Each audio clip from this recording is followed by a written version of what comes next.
Bonjour, aujourd'hui j'aimerais vous parler du pardon. Le pardon, c'est l'amour qui nous donne une autre chance d'apprendre et de guérir. Il nous arrive souvent de trébucher et de tomber, pareil comme un petit enfant qui apprend à marcher dans le fond. Sans la grâce du pardon, ben, on n'apprendra jamais à marcher. Le pardon nous amène à plus réagir inconsciemment aux événements de la vie, mais à répondre consciemment à l'essence de ce qu'elle essaie de nous communiquer. Au lieu d'avoir de la rancune ou de porter des jugements envers le monde, ben, il faut regarder à l'intérieur de nous-mêmes. Excusez. Quand nous détestons les autres à cause de ce qu'ils nous ont fait, ben, on devient otage de notre propre haine, puis on en devient prisonnier. Quand on pardonne aux autres, on se pardonne à nous-mêmes aussi. Alors,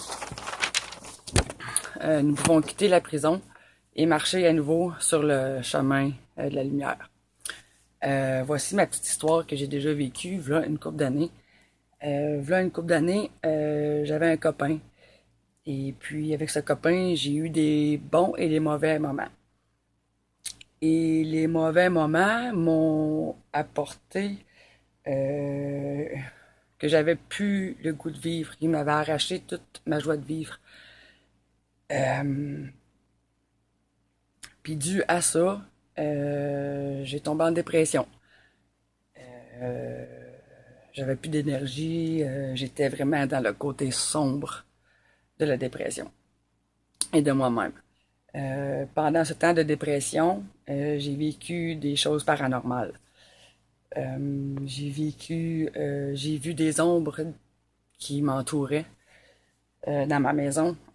J'attendais des sons à mes oreilles qui me disaient Mom, Mommy.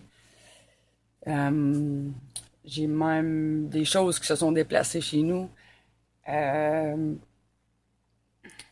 J'ai même senti le soufre alentour de moi, chose qui est quelque chose de malsain, je crois. Et puis, moi, je pensais que c'était soit un mauvais sort ou le mauvais œil. Je savais pas trop quoi penser de ça. Je pensais que c'était la personne en question qui m'avait ôté ma joie de vivre, qui m'avait jeté un mauvais sort. Fait que moi, j'avais bien peur de ça dans ce temps-là. Puis, à un moment donné, j'en pouvais plus. Ça a duré 7 jours en tout. J'en pouvais plus de ça. À un moment donné, je me suis mis à genoux sur mon lit et je me suis mis à prier de mon cœur. Et j'ai demandé à Dieu ou les anges ou à quelqu'un ou à ceux qui m'écoutent qui me donne une réponse par rapport à qu'est-ce que je cherchais, voir si c'était un mauvais sort ou peu importe, qu'au moins que les entités arrêtent d'être proches de moi. Que ça l'arrête, là, parce que j'en avais trop peur. Puis, le lendemain, moi, j'ai cherché beaucoup. Je cherche tout le temps, sur peu importe le sujet. Puis, le lendemain, j'ai cherché sur Internet. Puis, sur Internet, sur un site d'ésotérisme, c'était marqué, ça je vais tout le temps m'en rappeler, parce que c'est ça qui m'a aidé aujourd'hui à pardonner la personne en question. C'était marqué la plus grosse protection que nous pouvons nous apporter, c'est en fait de pardonner à celui ou celle que nous croyons qui nous a fait du mal ou du tort.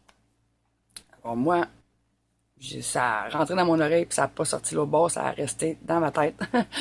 Puis je sais pas si c'est comme une synchronicité ou quoi, ben la même journée, je me suis rendue au village. Puis la même journée, j'ai aperçu mon ex-copain en question que je disais qu'il était mon pire ennemi. Parce que je disais même aux gens alentour de moi que jamais j'étais pour lui reparler, le regarder ou le retoucher. Je voulais plus rien savoir de lui. C'était mon pire ennemi à vie. Mais là, quand je l'ai aperçu, cette soirée-là, mon cœur il a rosé de sortir de ma poitrine. J'en avais peur. Pas peur de lui, mais peur... ben, peur de pas être capable d'aller le pardonner. Alors, j'ai pris mon courage à deux mains et je me suis avancé vers lui. Je lui ai de présenter ma main pour le pardonner. Puis, il n'a pas accepté la première fois. La deuxième fois, j'ai représenté ma main.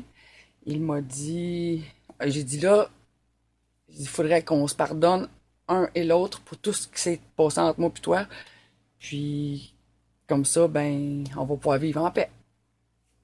Fait que, on s'est donné nos mains, on s'est pardonné. À la fin du pardonnage, je lui ai mentionné, merci, c'est à mon tour de me protéger. Et puis, je suis parti. Quand je suis parti, ben, en rentrant dans mon auto, pour m'en revenir chez nous, j'ai eu une odeur de rose inexplicable alentour de moi, dans l'invisible. Pareil comme si j'aurais été tout seul dans un gros champ de roses. L'odeur était pure, douce, ça sentait tellement bon. Euh, puis, euh, puis depuis ce temps-là, depuis que j'ai fait cet acte de pardonnage-là, je n'ai plus jamais, jamais, jamais, jamais réattendu des cris à mes oreilles, des ombres, l'odeur de soufre, des choses qui se déplaçaient chez nous. Ça a tout arrêté. Ça a fermé la porte au mal, drette, là. Alors, moi, je peux vous dire que pardonner, ça guérit. Puis, ça coupe les chaînes entre toi puis l'autre personne. Puis, comme ça, les deux, vous allez guérir. Puis, vous allez vivre en paix après. Alors, seule est l'âme qui ne peut pas pardonner. Parce que quand qu'on en veut à quelqu'un, ben, on en veut à nous autres aussi. Puis, puis on s'isole. On s'isole de ça. Puis, puis quand on est en colère contre quelqu'un, ben, on se prive. Vous vous privez de cette personne, de ce qui est précieux en vous, puis des qualités positives de votre être. So, tant que vous privez l'autre personne de ce qui est beau, ben vous vous en privez aussi. Alors, un petit défi, essayez et voyez ce qui se passera. Merci. Bonne journée.